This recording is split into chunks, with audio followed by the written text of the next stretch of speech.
Hello दोस्तों, स्वागत है आप सभी का एक बार फिर से हमारे यूट्यूब चैनल में। आशा करते हैं आप लोग स्वस्थ होंगे, मस्त होंगे और अपने तैयारी में व्यस्त होंगे। मैं पंकज कुमार आपको सामान्य विज्ञान से संबंधित अगली कक्षा लेकर उपस्थित हुआ हूँ। आज की कक्षा में हम लोग बात करेंगे कि भार किसे कहते हैं और इसकी क्या परिभाषा होती है। क्या भार जो होता है सभी जगह एक समान होता है? इसकी जो अवस्था परिवर्तन होने के साथ साथ इसकी जो भार होता है वह भिन्न भिन्न होता चला जाता है। ऐसे तमाम बिंदुओं के बारे में बात करेंगे कि जहाँ से आपके क्वेश्चन बनने की संभावना रहती है। और यहाँ से जो भार रहता है, यहाँ से आपके कई बार क्वेश्चन पूछे जा चुके हैं, इसी वजह से इसको ध्यान से पढ़ेंगे। आज की कक्षा में हम भार के बारे में बात करेंगे। भार या वेट किसे कहा जाता है।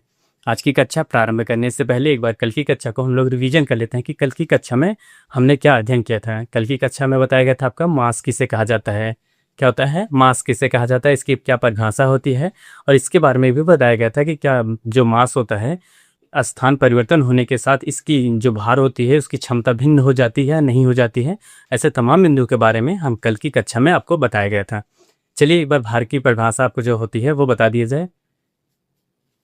चलिए एक बार फिर से जो कल की कक्षा है उसको रिवीजन कर लेते हैं। उसमें आपको बताया गया था कि द्रव्यमान की परिभाषा किसे कहा जाता है। क्या होता है द्रव्यमान की परिभाषा किसे कहा जाता है। देखिए, किसी वस्तु का द्रव्यमान क्या होता है। किसी भी वस्तु का द्रव्यमान वह बल होता है। क्या होता है किसी भी वस्तु का द्रव्यमान वह बल होता है जो उसका जड़त्व होता है या जड़त्व की माप होती है। क्या होता है किसी भी वस्तु का द्रव्यमान उसके जड़त्व की माप होता है। क्या होता है परिभाषा है किसी भी वस्तु का द्रव्यमान उसके जड़त्व की माप होती है। ये आपकी परिभाषा बताई गई थी। उसके साथ बताया गया था कि जो भी वस्तु होगा या जो भी वस्तु का द्रव्यमान होगा वही उसका जड़त्व होगा। क्या होगा जो भी किसी भी वस्तु का द्रव्यमान होगा वही उसका जड़त्व भी होगा। जिस भी वस्तु का जितना द्रव्यमान होगा उसका जड़त्व उतना ही होगा। ये आपको कल की कक्षा में बताया गया। और इसी के साथ आपको बताया गया था कि जैसे जो द्रव्यमान होता है वह नियतांक या कह सकते हैं जो द्रव्यमान होता है वह नियत होता है या कांस्टेंट होता है। चाहे उसको स्थान परिवर्तन हो उस पर कोई भी असर नहीं पड़ेगा या कोई भी फर्क नहीं पड़ेगा। आप चाहे उस वस्तु का जो द्रव्यमान होता है चाहे उसको पृथ्वी पे रखिए या अंतरिक्ष पे रखिए, चाहे जिस स्थान पे ले जाइए उसके द्रव्यमान में कोई अंतर नहीं आएगा। ये आपको कल की कक्षा में बताया गया था। परिभाषा बताई गई थी कि अगर द्रव्यमान जो होता है स्थान परिवर्तन होने के साथ इसमें कोई भी चेंजेस नहीं होगा। ये आपको कल की कक्षा में बताया गया। चाहे इसको आप स्पेस में ले जाइए चाहे आप अर्थ के किसी भी कोने में ले जाइए, आपकी जो भी वस्तु का द्रव्यमान होगा वह वस्तु का द्रव्यमान उतना ही रहेगा। ये आपको कल की कक्षा में बताया गया था। आज की कक्षा में हम लोग बात करेंगे कि भार किसे कहते हैं। क्या होता है देखिए यहाँ भार किसे कहा जाता है। भार या वेट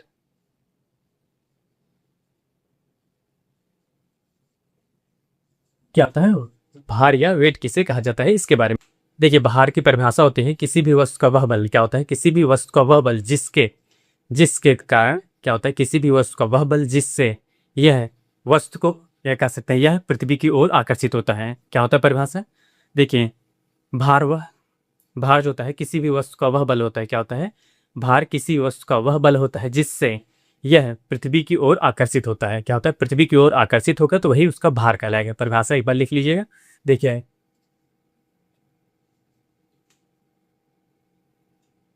यहाँ पे परिभाषा लिखिए किसी वस्तु का भार। परिभाषा है किसी वस्तु का भार वह बल होता है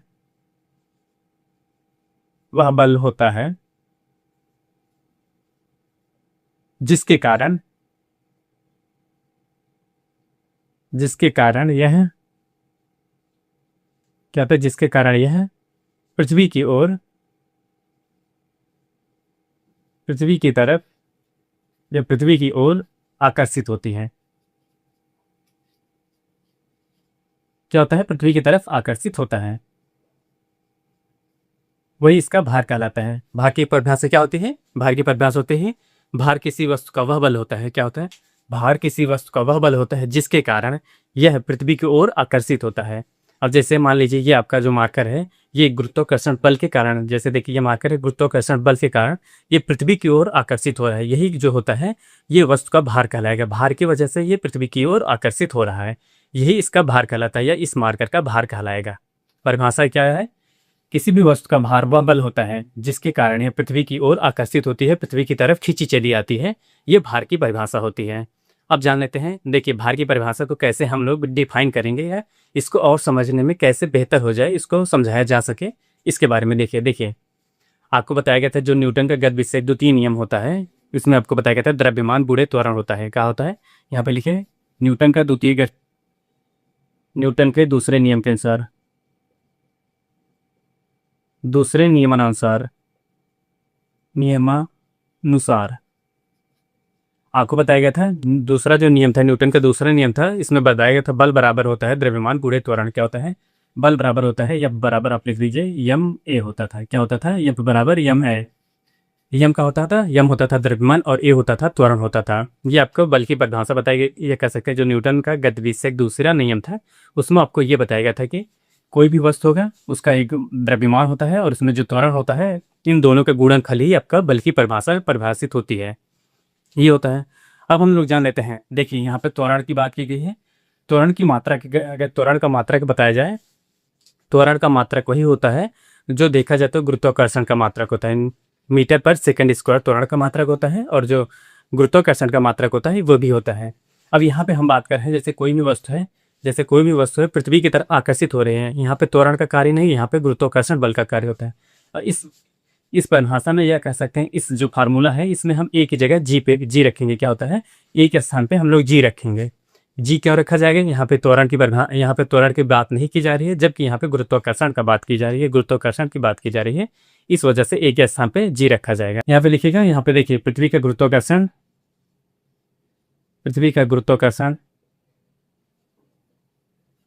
क्या होता है, पृथ्वी का गुरुत्वाकर्षण जी है, ये होता है पृथ्वी का गुरुत्वाकर्षण जी है। जी को किसको देखिए, अगर कैपिटल डी जी लिखा रहेगा, क्या होता है, कैपिटल जी लिखा रहेगा तो गुरुत्वाकर्षण नियतांक होता है। क्या होता है, गुरुत्वाकर्षण नियतांक। अगर स्मॉल जी लिखा रहेगा तो इसका मतलब होता है गुरुत्वाकर्षण होता है। अब यहाँ पे हमारा जो नया फार्मूला निकल के आएगा, यहाँ पे नया फार्मूला जो निकल के आएगा, यह बराबर हमारा क्या निकल के आएगा, यह बराबर होगा यम जी। क्या होगा, यह बराबर यम जी।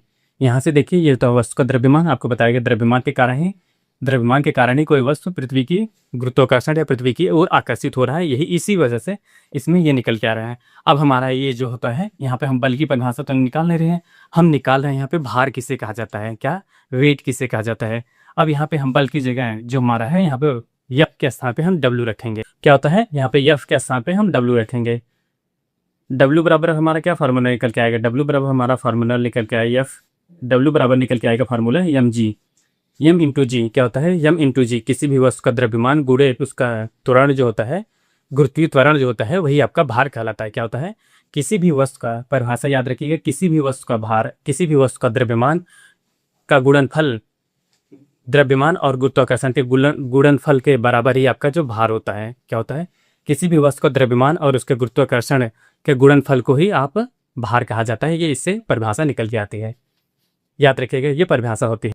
अब हम लोग जान लेते हैं कि जो भार होता है, भार का अब जान लेते हैं, इसी के साथ भार का जो एसआई मात्रक क्या होता है या भार का मात्रक क्या होता है।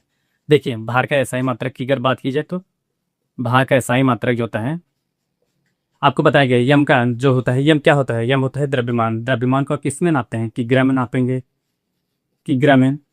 उसके बाद इंटू, देखिए गुणा कर दीजिए, जो गुरुत्वाकर्षण आपको बताएगा, गुरुत्वाकर्षण का मात्रक बताएगा मीटर पर सेकेंड स्क्वायर। क्या होता है, मीटर पर सेकेंड स्क्वायर, यहाँ पे मीटर पर सेकेंड स्क्वायर।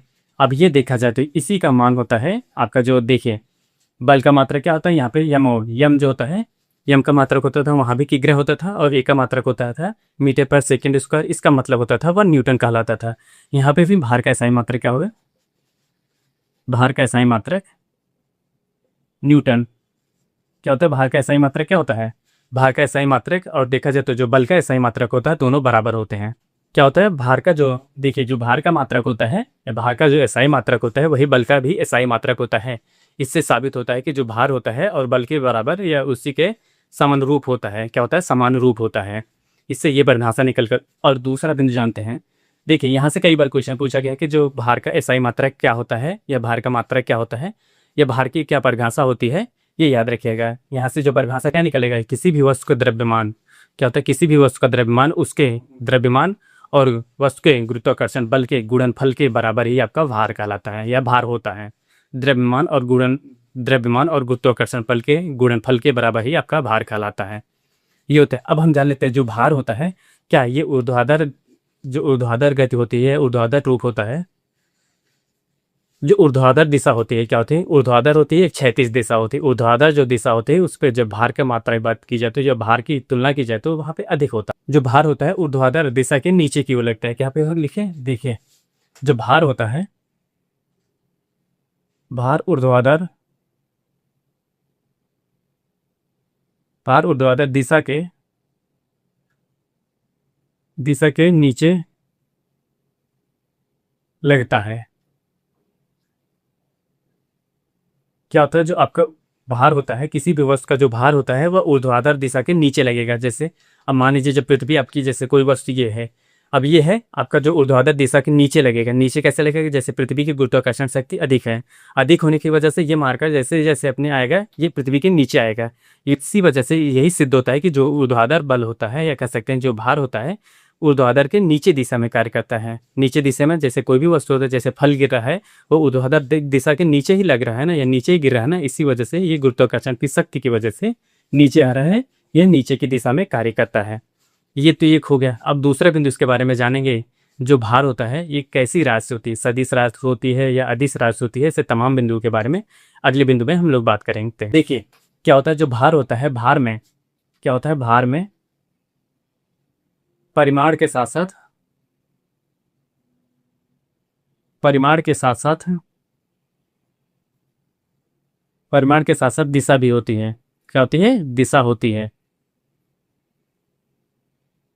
अब आपको बताया गया था, जो सदिश की परिभाषा बताई थी कि क्या बताया गया था, सदिश की परिभाषा बताई गई थी जब किसी भी वस्तु में, या कह सकते हैं जब किसी ही, बताया गया था उसमें दिशा के साथ साथ, या कह सकते हैं परिमाण के साथ साथ दिशा भी निहित हो, वह वस्तु क्या कह सकते हैं, वह राशि या वह भौतिक राशि है, सदिश राशि के अंतर्गत आती है। क्या होती है, वे भौतिक राशियां जिसमें परिमाण के साथ साथ दिशा भी निहित होती है, वे सदिश राशियों के अंतर्गत आती हैं। और इसी के साथ बताया गया था कि वह त्रिभुज के नियमों का पालन करना अनिवार्य होता है।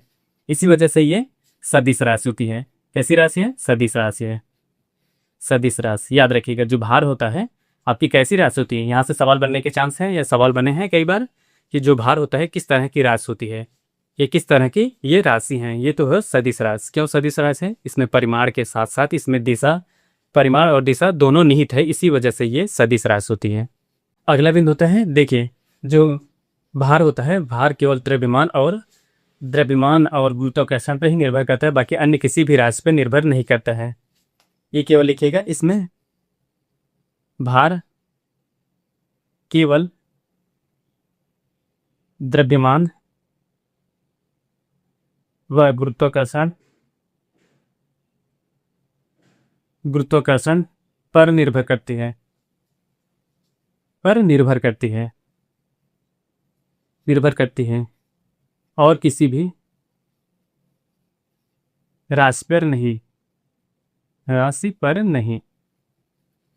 ये होता है आपका जो भार होती है, ये भार की परिभाषा के या भार से संबंधित जो होता है महत्वपूर्ण बिंदु होते हैं, इन सबसे यही साबित होता है।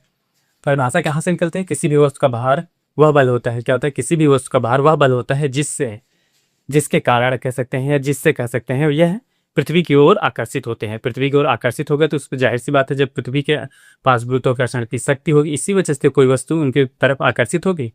तो आपको न्यूटन का जो गतिविषय का दूसरा नियम बताया गया था, यह बराबर होता है द्रव्यमान गुणे त्वरण बताया गया था।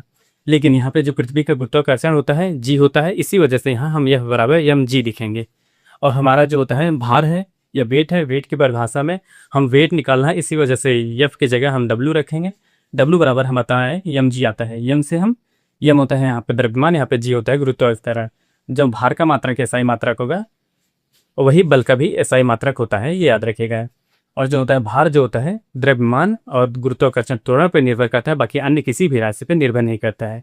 अब आपको बताया गया जो भार होता है वह ऊर्ध्वाधर दिशा के नीचे कार्य करता है, ऊर्ध्वाधर दिशा के नीचे कार्य करता है, और इसमें परिमाण के साथ साथ दिशा भी होती है, इस वजह से यह एक सदिश राशि होती है। अब हम लोग जानेंगे जो वस्तु, अगर जैसे किसी भी वस्तु को हम चंद्रमा पे ले जाएं, चंद्रमा पे ले जाने के बाद किसी भी वस्तु का भार में क्या परिवर्तन होता है, क्या वह भार सेम रहता है जिस तरह वह पृथ्वी पे रहता है, वही भार उसका चंद्रमा पे भी रहेगा या नहीं रहेगा, इस बिंदु के बारे में हम लोग अगले बिंदु में देखते हैं कि जो हम किसी भी वस्तु को चंद्रमा पे ले जाएंगे तो कौन सी परिस्थितियाँ उत्पन्न होगी, या उसके वस्तु के भार में क्या अंतर आएगा, वो हम लोग अगले बिंदु में देखते हैं। देखिए अगले बिंदु में हम बात करेंगे किसी भी वस्तु का चंद्रमा पे भार क्या होता है। देखिए यहाँ पे लिखिएगा, किसी भी वस्तु का हेडिंग लिखिएगा किसी भी वस्तु का चंद्रमा पे भार। चंद्रमा पर भार, क्या कोई भी वस्तु तो है जिसका भार पृथ्वी पे वही है, क्या चंद्रमा पे या अंतरिक्ष में जाने पे वही रहेगा या भिन्न होगा? इसके बारे में हम इस जो बिंदु है या इस हेडिंग के बारे में हम या इस हेडिंग के अंतर्गत अध्ययन करेंगे। देखिए, पहली बात हम जान लेते हैं कि जो चंद्रमा होते हैं, किसी भी वस्तु का भार यहाँ पे क्या होगा? किसी भी चंद्रमा पे किसी भी वस्तु का भार वह बल होता है। क्या होता है? चंद्रमा पे किसी भी वस्तु का भार वह बल होता है जिससे चंद्रमा उस वस्तु को अपनी तरफ आकर्षित करे। क्या होता है? चंद्रमा उस वस्तु को अपनी तरफ आकर्षित करने की क्षमता हो। परिभाषा करें चंद्रमा पर जो परिभाषा आपने वहां पे लिखा था, बस चंद्रमा पर किसी वस्तु का भार वह बल होगा जिससे चंद्रमा क्या होता है? जिससे चंद्रमा वस्तु को अपनी तरफ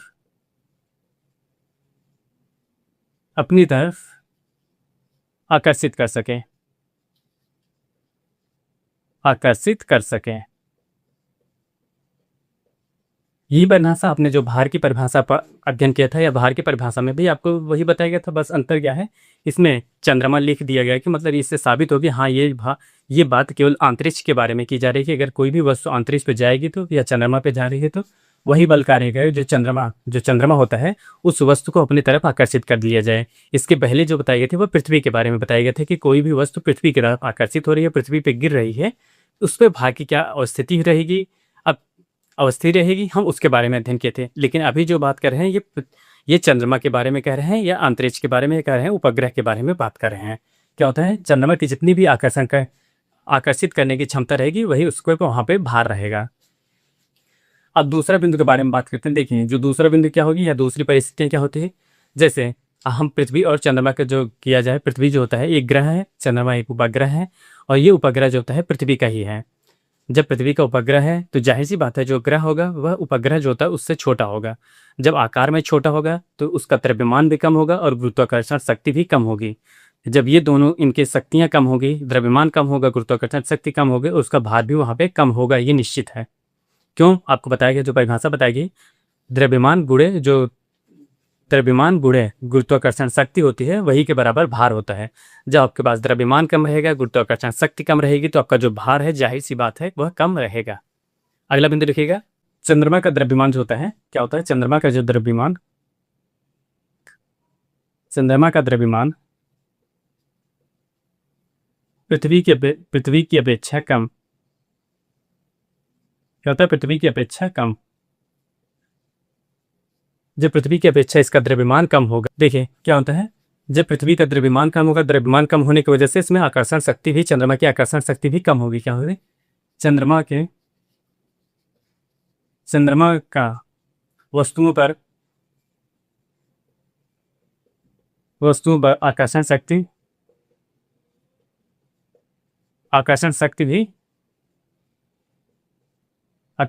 भी कम होगी। कम कैसे होगी? आपको बताएगा, जो होता है W बराबर mg। जब आपका यम कम होगा या जी आपका जो भी रहेगा तो फिर आपका जो W होता है, यहाँ पे कम कर दीजिए, यहाँ पे देखिए, जब ये द्रव्यमान कम होगा तो आपका जो भार होगा वो भी कम होगा, क्योंकि इन दोनों के द्रव्यमान और गुरुत्वाकर्षण के गुणनफल के बराबर आपका भार होता है। इसी वजह से आपका जब द्रव्यमान कम होगा तो वस्तु की आकर्षण शक्ति कम होगी, आकर्षण शक्ति कम होगी तो आपका भार जो होगा जाहिर सी बात है भार कम होगा। अब अगला बिंदु के बारे में देखते हैं। जैसे कोई भी वस्तु की जब द्रव्यमान कम होगा, गुरुत्वाकर्षण शक्ति होगी। जैसे मान लीजिए कोई भी वस्तु पृथ्वी पे 60 kg की है। क्या होती है? पृथ्वी पे 60 kg की है भार की, फिर वही हम अंतरिक्ष में ले जाएंगे। अंतरिक्ष में जाने के बाद वहाँ पे उसका द्रव्यमान कम हो रहा है, द्रव्यमान के साथ साथ गुरुत्वाकर्षण शक्ति भी कम हो रही है, तो वहाँ पे जाने पे 1/6 हो जाता है। क्या होता है? 1/6 हो जाएगा। मान लीजिए 60 kg की थी, वही वहाँ पे जाने के पश्चात वो होगा 1/6 भाग हो जाएगा, मतलब 10 kg के बराबर हो जाएगी। अगला बिंदु है चंद्रमा पर। क्या होता है? चंद्रमा पर गुरुत्वाकर्षण शक्ति क्या होता है? जो चंद्रमा का होता है गुरुत्वाकर्षण शक्ति जो होती है, ये गुरुत्वीय त्वरण मान लीजिए, यहाँ पे लिखिए चंद्रमा पर पृथ्वी त्वरण